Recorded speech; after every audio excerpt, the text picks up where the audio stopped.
In today's video, I'm going to teach you how to give admin access to Facebook Business Manager. If you need to add someone to help manage your business assets in Meta, this process is pretty straightforward. Admin access gives that person a high level of control, so it's important to assign it carefully and make sure you're inviting the correct person before you send anything. To get started, go to Meta Business Settings. This is where you manage people, permissions, and all of the assets connected to your business, like your Facebook page, Instagram account, ad account, and Pixel. Once you're inside Business Settings, look over to the menu on the left-hand side. From there, click Users, and then select People. This section shows everyone who currently has access to the business, and it's also where you can invite someone new. Next, click Invite People.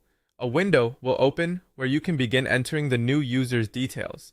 Type in the person's email address carefully since the invitation will be sent there.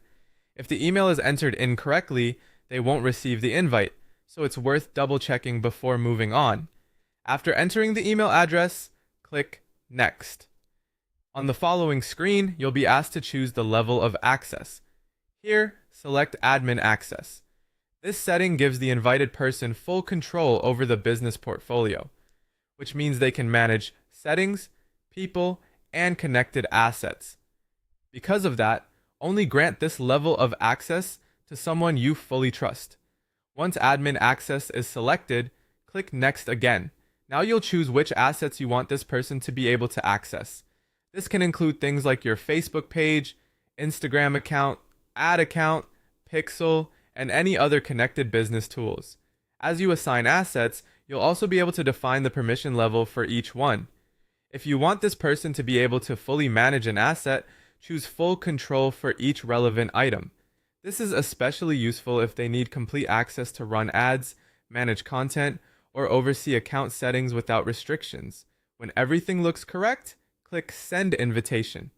At that point, the invitation is sent to the email address you entered. The final thing to keep in mind is that the person won't get access immediately just because you sent the invite. They'll receive an email and must accept the invitation before access is activated. That's it. Once they accept, they'll be added to your Meta Business Manager with the admin access and asset permissions you selected.